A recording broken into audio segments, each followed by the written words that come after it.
Hi and welcome to 5 Frugal Things. This week I want to look at ways you can say no to being encouraged to spend money you don't have. Happens all the time, doesn't it? You're invited out for a meal, or you're invited on a stag weekend, or someone buys your child a present and you feel you need to give one back.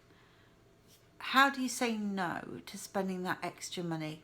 Can be really difficult, can't it? So anyway, here are my 5 top tips, and if you have any, I would love you to share them in the comments below, because I think when it comes to money we can all really help each other out if only we have those conversations. First of all, I think one of the most useful things to do when it comes to money and somebody asking you to do something you can't afford to do is to buy yourself some time.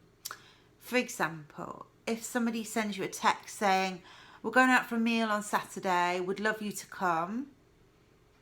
If you respond immediately, things like fear of missing out might kick into place, worries that you're not going to offend anyone, you might go, oh, okay, let me try and get a babysitter, and you've got yourself into it.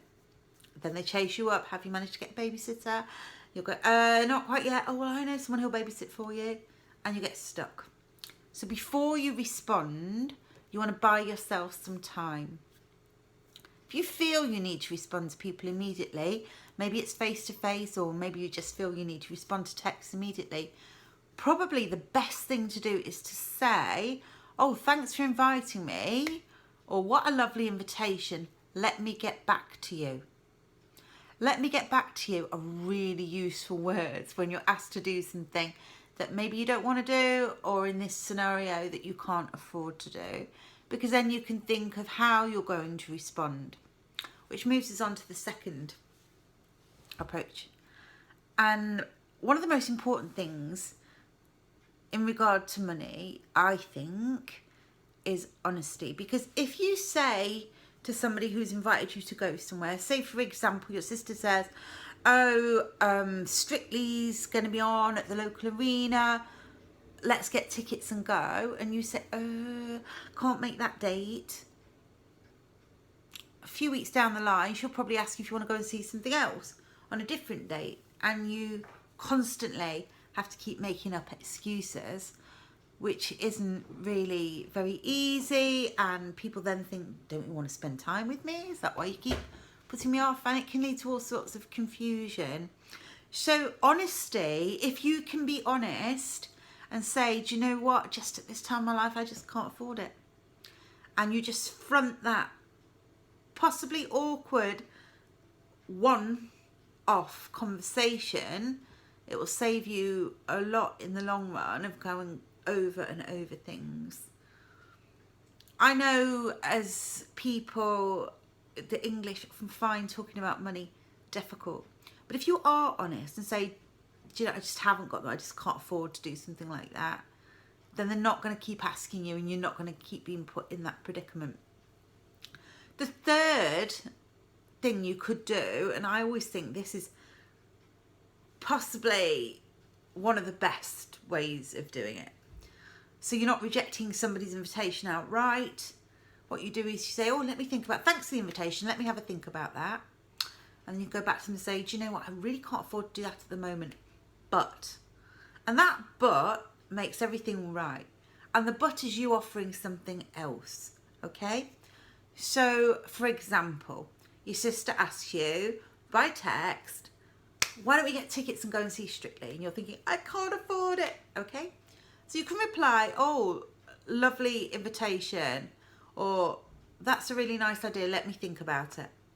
You have a little think about it, you think, do you know what, I really can't afford it. So you go back and you assertively say, do you know, I really just can't afford this at the moment, but I would so love you to come over on Saturday night.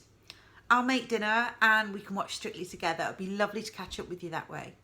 So you're being honest, you've bought yourself some time, and then you're offering an alternative. So you're still saying to the person that's invited you somewhere, hey, I would like to spend time with you, but you're not getting yourself into trouble with money. So that's 3 things to do.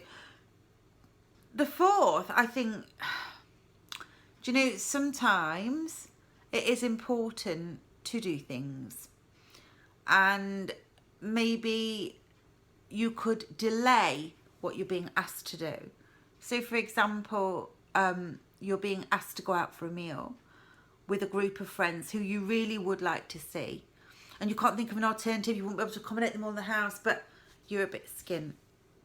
It's all right to say, just can't manage that this month, but I would love to meet up in November if everyone's free then, or if we could get a date in then, and buy yourself some time and save for what you want. That's okay too. It's okay to say that you can't do something now, but at some point you will be able to do it.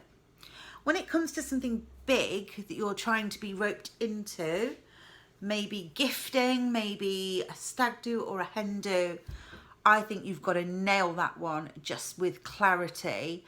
And yeah, you just say, that's not going to be financially viable for us.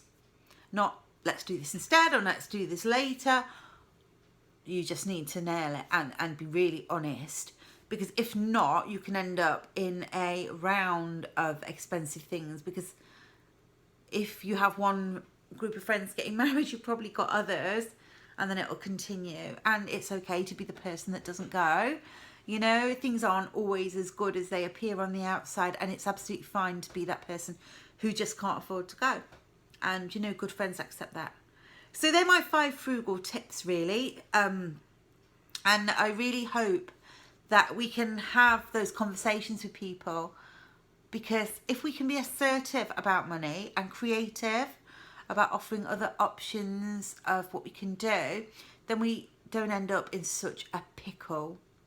So I really hope these have helped you, and I really hope you can have those honest discussions with people.